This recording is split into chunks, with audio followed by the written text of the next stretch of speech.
Welcome to the podcast, Amazing Tales About History, and I'm your host, Mike Allen. There are 12 states in this country where you can still find the telephone poles that are painted with red, white, and blue stripes and a large letter L in the middle. It is a sign for the Lincoln Highway. It's a magical roadway, the very first to cross the U.S. coast to coast. It was built more than 100 years ago, but it's making a resurgence in popularity among a trend for nostalgia in the good old days.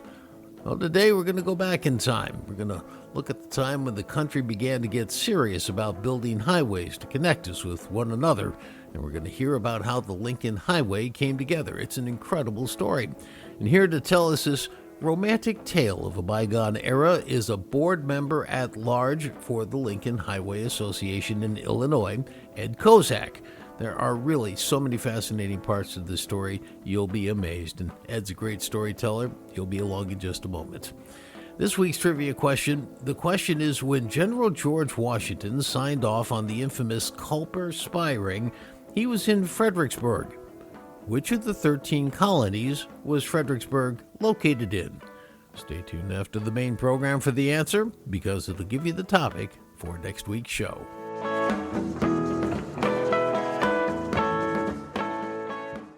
Well, undoubtedly, you've heard of Route 66. That's the iconic U.S. highway that stretches from Chicago, Illinois to Santa Monica, California. You may have also heard about the Pacific Coast Highway, or the Grand Army of the Republic Highway. That's U.S. Route 6 between Provincetown, Massachusetts, the very tip of Cape Cod, out to Bishop, California. Or maybe you've heard of the Ethan Allen Highway. That's U.S. Route 7 running from Long Island Sound up to the Canadian border. Now, for the uninitiated, both the original U.S. highway system and the more modern interstate highway system use numbers now instead of those old-time names to mark routes. Even-numbered roads run east to west, and odd-numbered roads run north and south. Now, I love trivia about our old highways and roadways. In fact, I love roads in general, especially ones I've never been on before. Today, we're going to look at perhaps the most significant road ever built in the U.S. It was the very first one to connect the East Coast to the West Coast, the Lincoln Highway, named after, yes, our 16th president. Now, maybe you've heard about it, maybe you haven't, but it is a story well worth your time. It's just as important, just in a different way, as the connection of the coast by rail. Now, that occurred with that famous hammering of the Golden Spike in Promontory, Utah, back in 1869, a few years after the end of the Civil War, and it greatly sped up the development of the West. So when the automobile came along, roads were needed. Very few existed, particularly in between cities. They were really just paths. So in 1912, a proposal was made to build a road stretching 3,000 miles across the country from New York to San Francisco. Here to tell us the fascinating story of how the first transcontinental highway came to be is Ed Kozak. He's a board member at large for the Lincoln Highway Association in Illinois. So, Ed, it is great to have you on the program. People who have listened to my podcast for a while know my old saying of a good day for me is a day when I've been on a road I've never been on before. Roads are the opening to exploration. They take us to all sorts of different places, and we're going to be talking about one heck of a road today. But I want to start off talking about what roads were like at that time when the Lincoln Highway was first envisioned. So they were primarily dirt. Is that correct? And tell me what kind of conditions the earliest motorists and bicyclists faced. We're going to be fast friends with what you said there. If it's a road that I haven't been on, I'm going on that road. So we should do some exploring in the future for sure. Roads in the past were trails, dirt. They weren't improved. It was just unimproved surfaces that people moved along. And, for a long time, that was okay because it was used for animal purposes, moving animals along trails. People did not really need to move to town that much. They simply wanted to get to railroad stations. So if we had a decent, hard dirt road to get me to the railroad station, that's great because the railroad's going to take me to the next town and maybe to the big city eventually. And there was really no concerted thought to improve roads in America for a long, long time. Well, one of the things that you said before we started recording that really caught my attention was, in the development of transportation, one of the things that I always routinely leave out, and you just brought up very prominently, and it started this whole movement, was bicyclists. Tell us that story. Around the turn of the 20th century, bicycle men, that's what they called themselves back then. We'd call them just simply bicyclists. They were the ones that were kind of starting this, what we call good roads movement, because there were no good roads and they were limited in where they could bicycle. They could get up to speeds of 30 miles an hour. Bicycle races were big times. Their velodromes where they would race were big time, and many major cities had them. And so everybody had an interest in bicycles and bicycle racing. But they were limited on what they can do. There was no cross-country tours on bicycles because the roads were impassable at times and barely passable in the best of weather.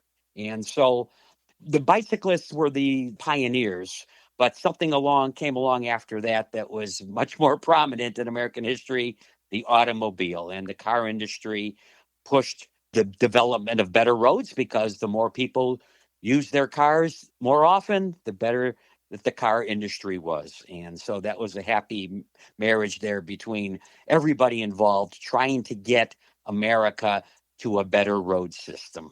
Now, one person who really saw this was a guy named Carl Fisher, and this is quite an entrepreneur when you think about it. He's from Indiana, and he, in fact, started the Indianapolis Speedway, which, if my research is right, it was the first paved car speedway in the country. But regardless, he's the guy who said, we've done this with the trains. We ought to build a road that goes from New York to San Francisco, transcontinental. And he was the one who started it. And like you said, he turned to the car companies figuring they're the ones who are going to finance this. But he ran into some opposition from a guy named Henry Ford, didn't he? Indeed. I'd call Carl Fisher a serial entrepreneur guy. If there was a way to make money and something that caught his eye, you bet he was involved with it. He not only was involved with the Lincoln Highway, but he was involved with the Dixie Highway. Now, why did he do a second highway from north to south? Well, it wasn't altruistic that he really wanted, a great road system in that situation. He wanted people to drive down to Miami Beach, where, guess what? Carl Fisher was putting up brand new apartments right on the Atlantic Ocean over there. So, he wanted to make money for himself a little bit, but he did see the light. He did know that, yes, a good road system helps sell headlights, which he initially started, the Presto Light Headlight Company. And so that, believe it or not, cars didn't come equipped with headlights automatically in the early days of automobiles. He and his friends in the auto industry said, well, we got to collect some money. We got to put together maybe $10 million, and that should help us put together a road from New York to San Francisco.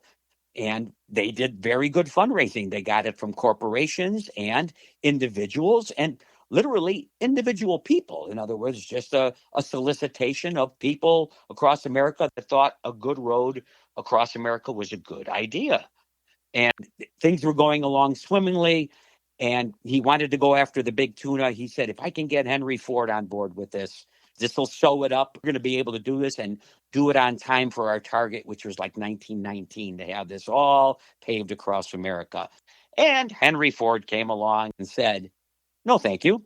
It's something that the government should pay for, not individual people, not individual corporations. But you know what? In the end, it turned out to be a blessing in disguise. After all was said and done, then they did turn their attention to trying to get the national government, state governments to pay for roads and road systems across America. So thank you, Carl Fisher, and thank you, Henry Ford, for probably the better idea on how to raise money for this idea.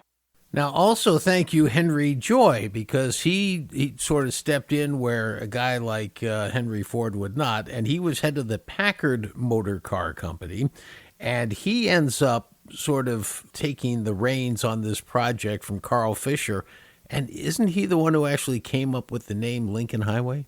Right. He was more of a marketing guy, I guess, in that respect. Carl Fisher had the great name, the Coast to Coast Rock Highway, but not as catchy as a memorial to a beloved president. Henry Joy convinced Carl Fisher, Lincoln Memorial Highway, which was just more commonly known as the Lincoln Highway, would get people on board because of affection for the late president. So, yeah, again, two great minds there, like we said, to form a great highway across America that was the standard for many, many, many other roads that blossomed after that. The Yellowstone Trail, the Victory Highway, the Jefferson Highway, and the Meridian Highway, and the Pacific Coast Highway. All these national named roads sprung up when they saw that the Lincoln Highway was a successful coast-to-coast highway. Now, one of the stories I love about Henry Joy was he also thought that the road would be much better than the silly marble monument they were going to build in Washington, D.C. to Lincoln, but the Lincoln Memorial's done okay for itself ever since. Indeed. Every day people would be memorializing Lincoln by driving on his road, for sure. So now, when the birthday was celebrated for the Lincoln Highway back in 1913, as you said, again, before we started recording, Halloween night of 1913 was the day that everybody celebrated to say we're going to have this Lincoln Highway. It was not a coast-to-coast paved highway that people could just immediately get on and drive simply from one side to the other. Tell us what the conditions were like, particularly when you got west of Geneva, Illinois.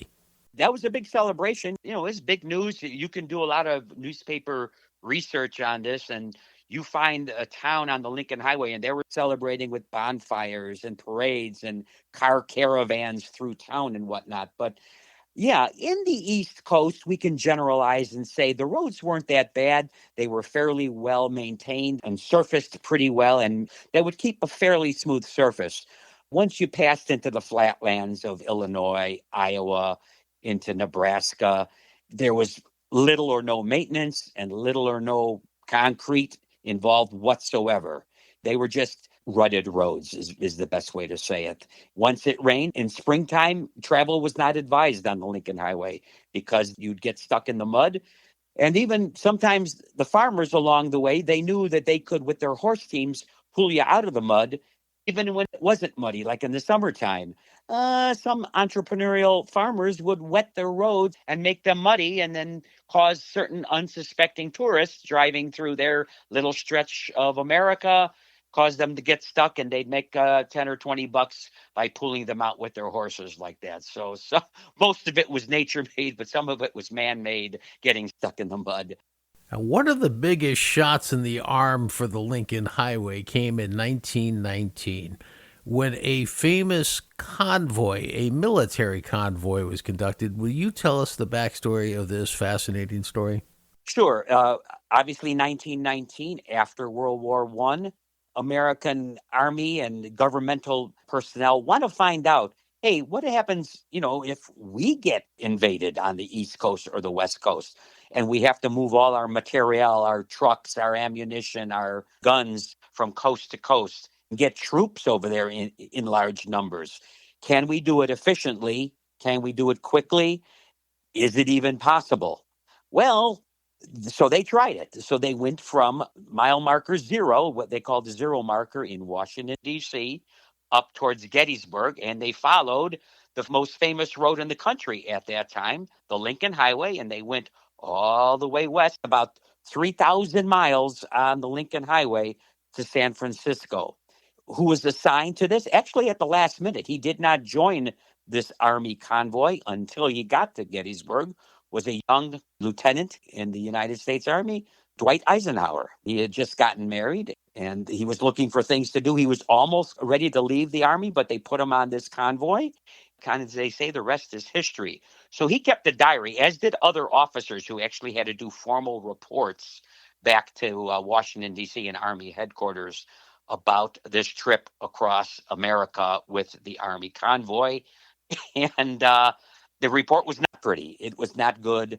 Just like the passengers were finding out, drivers west of Chicago, west of Geneva, Illinois, it's not easy to get across the country, especially when it rains. Most of the bridges did not have the tonnage capacity to carry these heavy duty Army trucks. It was an eye-opening experience. I think they averaged 4 miles an hour over most of their trip. Sounds like a crawl, but they were expecting much larger miles per hour, but they could not.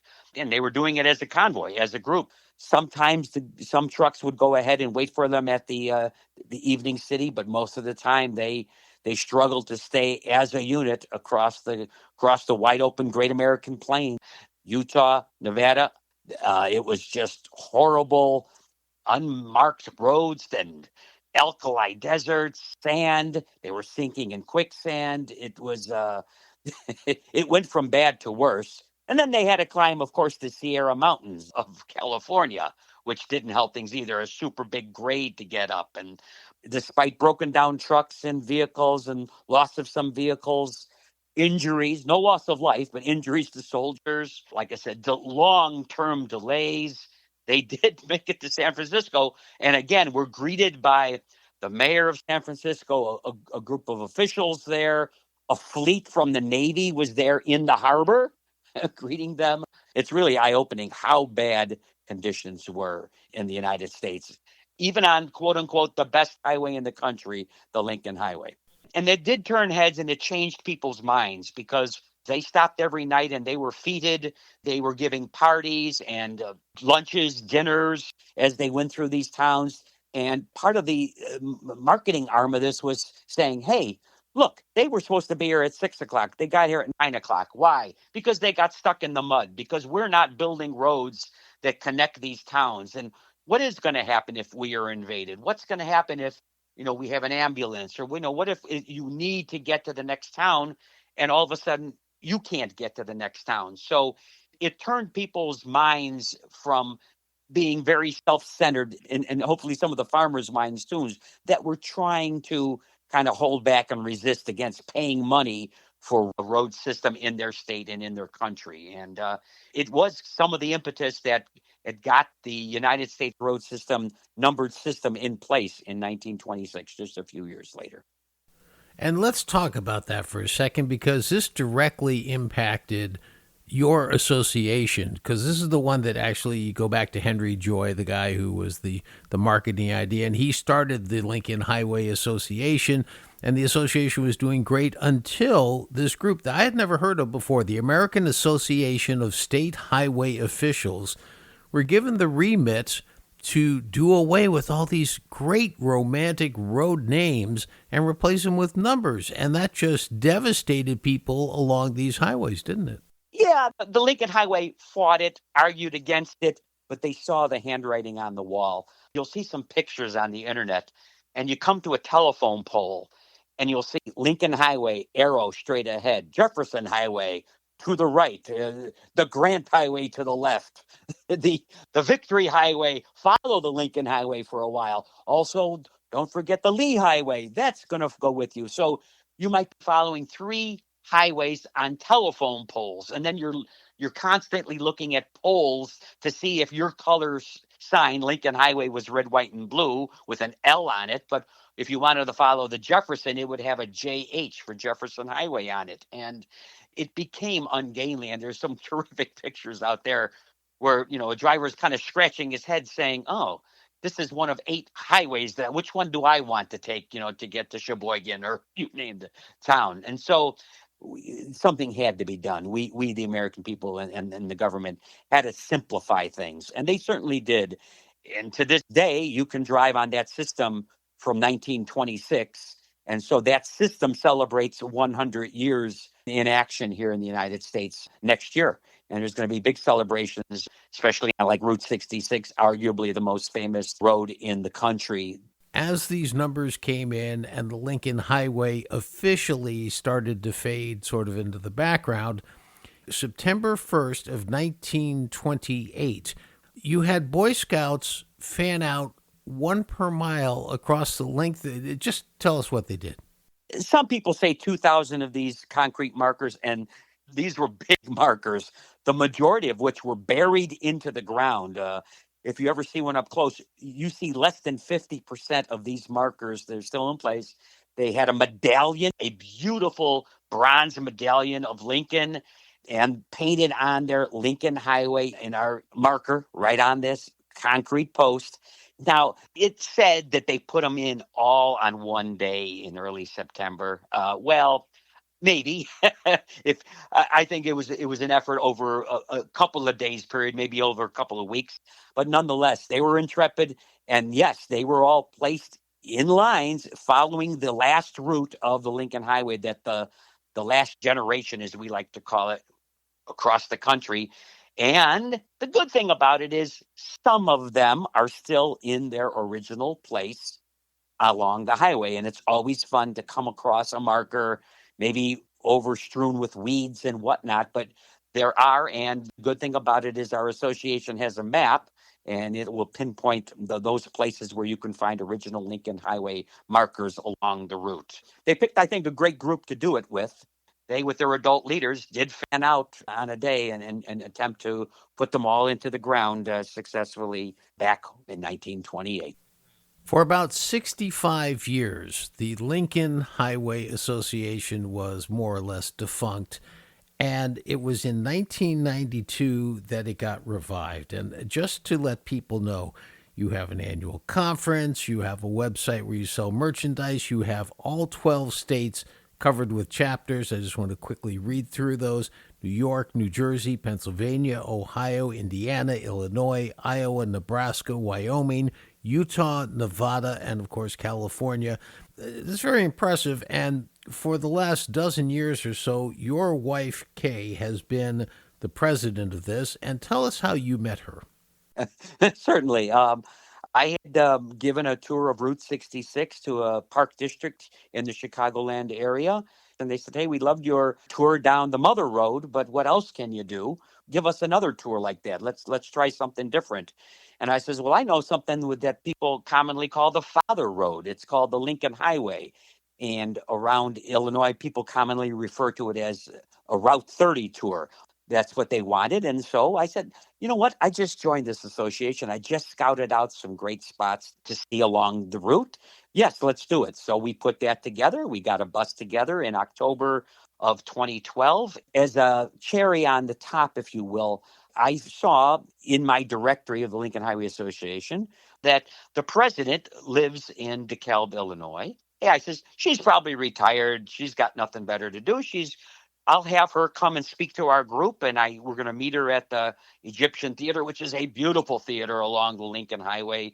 I wonder if she'll be interested in speaking to us. So through some email exchanges, she was very happy to say, "Yep, I'll be there. I'll help with the tour at the Egyptian, and I'll happily speak to your group as you have lunch there down the street." And so there she was at the Egyptian Theater, opening the door for her, and lo and behold. It wasn't a 70-year-old silver-haired lady, but it was a 45-year-old young woman, just about my age, opening the door for me. And our group loved her, and I loved her too. And we really hit it off. And how about this? 6 years later, we got married. Our love of roads and the love of the Lincoln Highway came together, and we're still happily married to this day. How about that?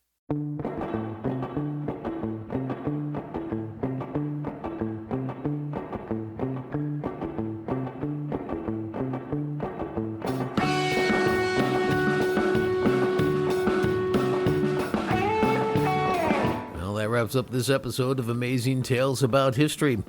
You know, the Lincoln Highway may be the first road to span the U.S., but it is not the longest.